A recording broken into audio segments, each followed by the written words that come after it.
Unfortunately, Dave's feeling a bit under the weather, so he's not going to be doing this video today. But seeing as how you guys all love me so much, I'm going to do it. Yeah, nice try, dog. Not happening. Today we are discussing LED light panels because in recent years the popularity of LED lights has gone up and up while the price has come down and down. Now there's a whole range of different types of panels available, various different functionalities, various different price points. And I've been sent quite a range of them to test out. And I decided rather than do an individual video for each particular light, I'd do them all in one as a comparison. So if you are somebody who's looking for LED lights either for their stills or their video work, hopefully this video will give you a good foundation as to what sort of light panel is best going to suit whatever you're planning on doing with it. Because depending on what you're planning on using it for and your budget as well, can have quite an influence over which sort of panel best suits you. So let's do a quick overview of each of these light panels, starting from cheapest to most expensive. And the cheapest is this, and I don't know what it is. Good start, isn't it? I actually bought this myself off Amazon a few years ago, but there's no branding markings or anything to say who it's made by, but it is a pretty generic looking light panel. And there are similar looking ones on Amazon now, one available from Newer that's retailing for about £25. Now for £25 you're never going to be getting much. It's an entirely plastic construction, it's really cheap, tacky feeling, but it does get the job done. Now you've got multiple options for powering this. There's no mains ability for this and there's no built-in battery. However, you can use either 6 AA batteries, the Sony NP-F type batteries, or there's also 2 pins in the bottom for a different battery that I don't actually know what it is. But regardless, I wouldn't suggest using AA batteries because they just die in 8 seconds flat. Generally, I use the Sony batteries, which do get the job done. There's a small button on the side here which gives you a quick reference as to how full or flat the battery is, and then there's a little rocker switch on the side that lets you turn the light on and off and adjust the brightness. And later in this video I will be doing brightness comparisons and also battery life as well. Now for this, there's no adjustable color temperature. You just get the one color temperature, which I think is around about 5800 Kelvin. However, the light did ship with some drop-in plastic filters that would just slide in this little slot here and would cover all the LED light panels, but I've lost them all. From memory, there was 3. A blue tinted one, a yellow tinted one, and a clear diffuser. The blue filter would obviously give you a cooler light, and the yellow one would give you a slightly warmer light. And incidentally as well, on the bottom you also have a 1/4" screw thread, which all of these lights have 1/4" screw threads so that you can mount them onto like a light stand or on top of your camera if you want to use it as a vlogging light. Next up we have this, the Moen L1, which retails for around about £30. Now this is a completely different kettle of fish to the unbranded one, because this doesn't have anywhere near as many LED lights. It's a lot smaller and a lot lighter. It's the lightest of all of these lights, incidentally, at only 55 grams. So for carrying around on top of a camera, it's by far the easiest one. And that 55 gram weight also includes the battery. So there's an internal battery in here which you can recharge using the USB-C port on this side here, which is covered under a flap. And then other than that, there's a single button on the top which you press and hold to turn the light on. And then the light comes on at 25% power. Every time you push the button, then you jump up an extra 25%. So 50%, 75, 100% brightness, and then back down to 25. So you really do have very limited control with this light. And again, this isn't natively color temperature adjustable. Now, Ulanzi did send me some clip-in filters that can go with this, although I'm not sure whether these are included when you buy it or whether they're an optional extra. But in this little tub you get a small plastic clip-on holder there that sits over the top of it. So you get a wide range of different colored filters, and then each one of these, there's little notches where you can just clip it over the front of the light, although they're really bloody fiddly. The filters, well, they're quite easy to knock out, and also they don't sit particularly well on the light, so they leave a gaping big hole here for normal light to come seeping out. So not the best solution, which is a shame, because the big selling point of this light is the fact that it's actually fully submersible. However, I get a sneaking feeling with how poorly these filters actually feel in the holder that so much as a strong current, and you'll find these filters just going for a swim with the fish. And then that would be polluting the water, and you don't want to do that. So not the best solution, but a solution nonetheless. Next up, following that, we have this, the VJIM VL1. Now, this for me is the best budget LED light of the lot, and I'll get on to why. For starters, it's a £40 light, so it's still pretty cheap. It's fairly well constructed as well. It's all metal design. It's pretty simplistic. Not only do you have a 1/4-inch screw thread on the bottom, you also have one on the side. So if you're mounting it onto a pole or your camera, you can have it in either landscape or portrait orientation. Now, this is not only natively color temperature adjustable between 3500 and 5700 Kelvin, but it also has a built-in battery as well, a 2800 milliamp hour battery, which can be recharged using the little USB-C port on the top here. Next to that, we have the little on-off switch, which you press and hold to turn the light on. And then on the back, we have not only the little battery display bar there, but next to it, a little clock as well, which tells you approximately how much life is left in the battery in terms of running time. Because there's nothing worse than trying to guess how long you've got with a 4-bar battery gauge. So just having the display there saying you've got 1.7 hours, much more convenient. Now, the only obscure thing about this light that I've noticed is when you power it down and then back up again, because it always remembers what color temperature you were on. So whatever color temperature you had set when you turn the light off, it comes back on at that exact temperature. However, with the power level, if you turn the light off with your power level below 50%, then when you turn the light back on, it will come back on where you left it.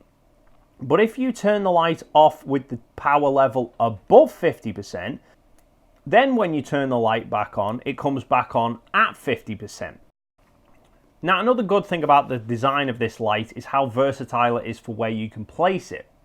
Because obviously the Ulanzi is really small, so you can put it in some very obscure places if you wanted to. Whereas the unbranded is a much bigger, cumbersome light, so you're a bit more restricted. But hiding under the back here, there's actually a magnet which allows you to stick this light up against any metal surface and it will stay there, which just opens up a whole new range of possibilities as to where you can actually put it. Moving on from that, we come to this, the Moen L1 by Murphac. Now, I actually did a full review of this light quite a few months ago. Now, this you will notice is fairly similar in design to the Ulanzi. Similar to the Ulanzi, this is a underwater light, which is more what they market these lights as going underwater. However, unlike the Ulanzi and exactly like the VJIM, the back of this is magnetic, so you can put it in some really obscure places on dry land as well. Now, the full controllability of this is very different from the other lights. So all the other lights, the controls are on the light itself.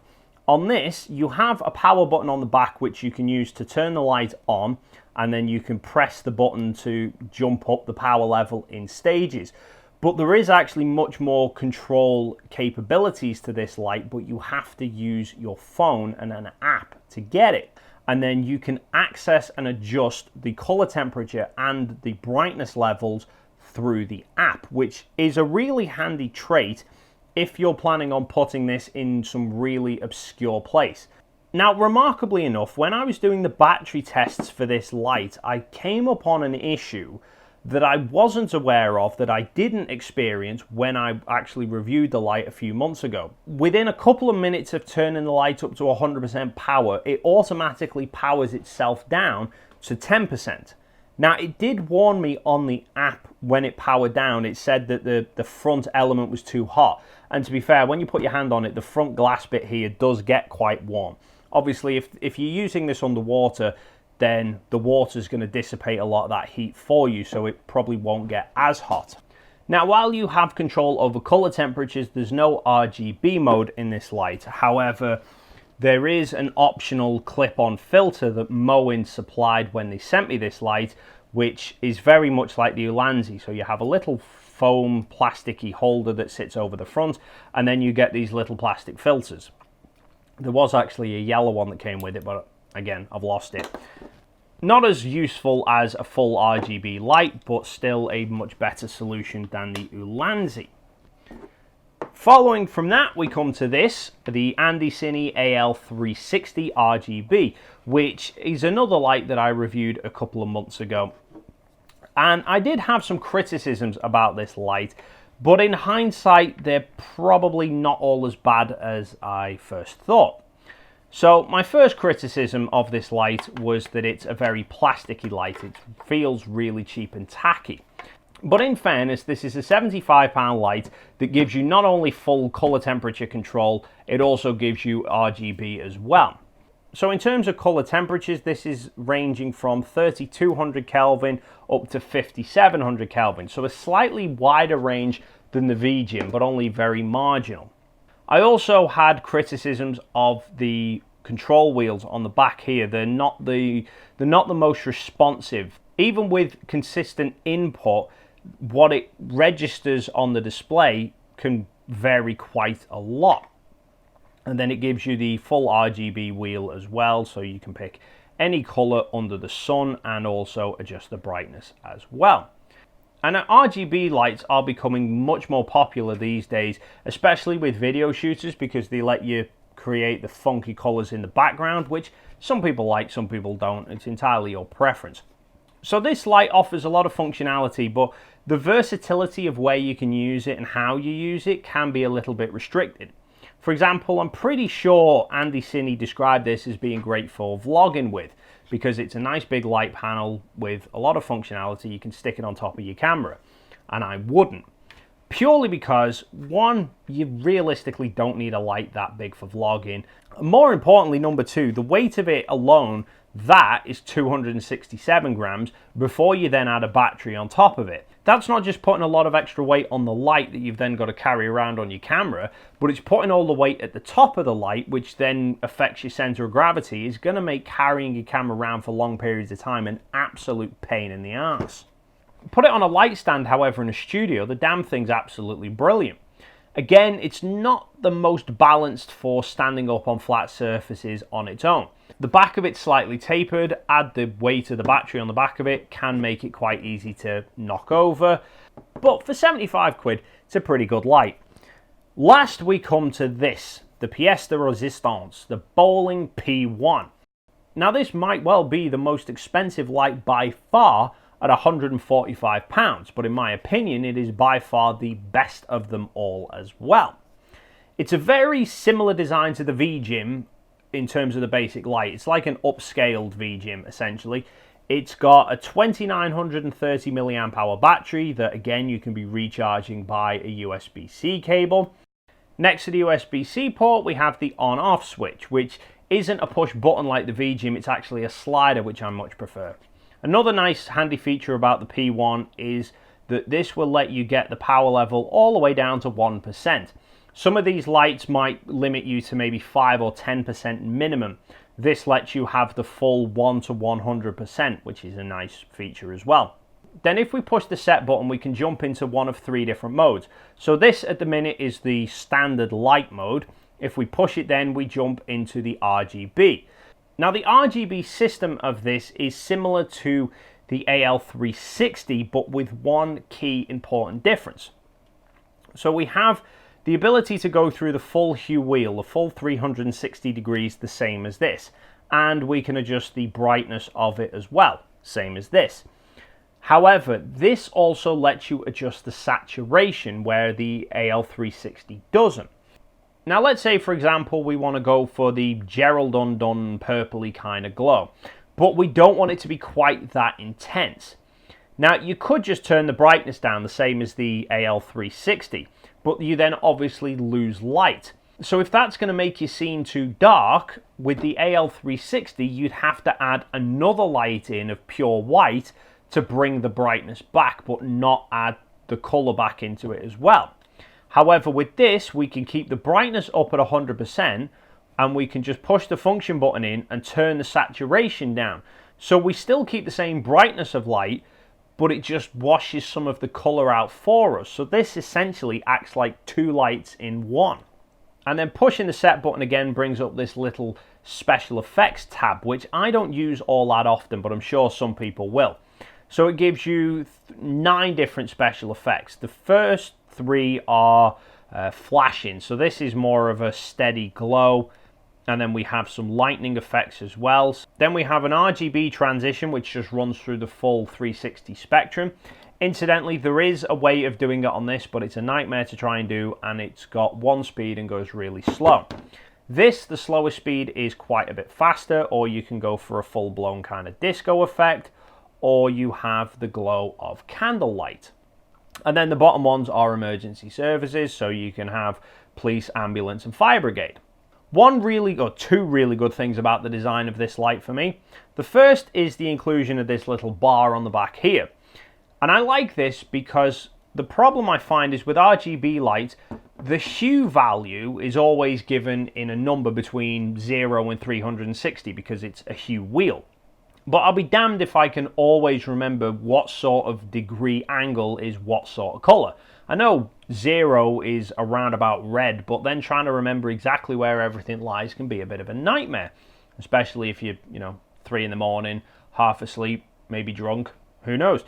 But with the P1, it's got this nice little bar here for you that gives you the various different colors and the color angles as well. So you've got a quick guide all the time as to what sort of color is roughly what sort of angle. So you've at least got a good bearing as to where to aim for. The second great thing about this light for me is this little arm on the side here. So whereas all these other lights have 1 or 2 1/4-inch screw threads tops, this has 1, 2, 3, 4, 5, 6, 7. And then the arm is fully rotatable, not only on this axis, but also this axis as well. So you can set this up in pretty much any orientation you want. And the arm is really secure as well. It'll hold the light in whatever angle you want. There is an Allen key that ships with it in the box that lets you tighten these up, but I've not touched them and it works perfectly fine. The other good use for this is if you're on uneven terrain. So like I said before, with the VJIM, it's got all flat sides, so it stands up on its own, nice and easy, on flat surfaces. However, I was trying to use that out in the garden a couple of weeks ago on really uneven, hard grass. And I just could not get it to stand up on its own. I was having to try and wedge stuff behind it to keep it where I wanted. However, with this, it kind of acts like a kickstand. And you can set the light up in near enough any orientation that you want. So, yes, it's the most expensive light of them all, but it does offer you the most versatility as well. Now, in terms of brightness, this is an important thing to bear in mind because all of these lights, the manufacturers state a value for how bright the lights are, which they measure in lumens. Yeah, when I'm saying lumens now, I actually mean lux. Sorry. But the problem is, if I remember what Gerald said in his video properly, is that lumens is a measurement of how much light is falling on the subject. So obviously, the closer you bring a light to the subject, the more intense the light's going to be, the higher the lumen value. Even though the light might not be putting out more light, the lumen measurement is going to be higher. And I don't believe there's a set standard for how lights have to be quoted. So to test this, I took each light in turn at 100% brightness on the same point, shining it at me standing on the same point, and here's what the outputs of each look like. So approximately to my eye, in a very unscientific measurement, the Bowling P1 and the unbranded were very similar in terms of brightness. The AL360 and the VJIM slightly dimmer, but not all that much noticeable. then the Ulanzi, for such a small light, does put out quite a bit of light, and the Moen L1 the dimmest of them all. Although, as we've already established, this thing seems to have a mind of its own, so who knows. And in terms of battery life, so to test this, I ran all of the lights from fully charged to flat at 100%. Now, like I said before, the Moen threw a spanner in the works the first time round because it had powered itself down to 10% within a couple of minutes, so give inaccurate representation. Now, I did rerun this where I actually sat with the light, and every time it powered itself down, I immediately put it back up. So I did get a pretty accurate result in the end. So of all the battery lives, the Ulanzi was the first to die after only 45 minutes. Fair enough, it's the smallest of them all. Followed by the VJIM at 48 minutes. Followed then, surprisingly, by the AL360 at an hour and 13 minutes. Followed by the unbranded at an hour and 39. And then the Moen L1 on the second run where I sat with it did actually manage a full 2 hours at 100%. But that was still overshadowed by the Bowling P1 lasting 2 hours and 54 minutes. So which of these lights is the one for you? Which one should you consider buying? Well, ultimately it comes down to how much you want to spend on it and also what you're trying to use the light for. If you're after a light to go underwater, then there's two choices, that's it.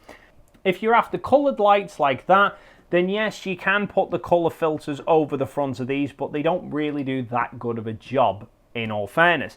So RGB lights would be better suited for that.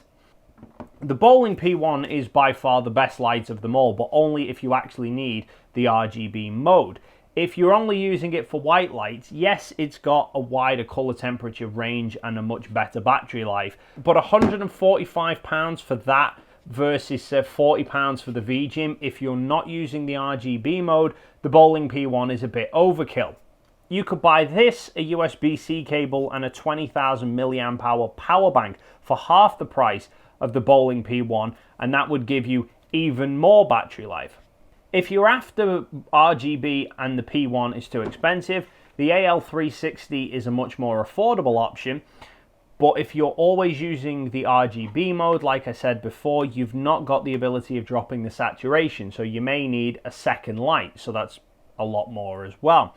And then also with this, if you don't have these batteries and you don't have an 8.4 volt plug, you're going to have to buy one of them, which is going to put the price up even more. The VJIM, I think, is ideal if you are after a light for vlogging. The small compact size of this makes it great for sitting on top of a camera. The fact that it's got a built-in battery as well just makes life so much easier. So the VJIM is a fantastic budget option. It's not RGB controllable, but it does do a really decent job. The £25 light, you're not getting a lot of build quality for your money, but you do get some really decent performance. Like I said, stick a 550 battery in that, you've got over an hour and a half of running time and a pretty bright light as well, to be fair.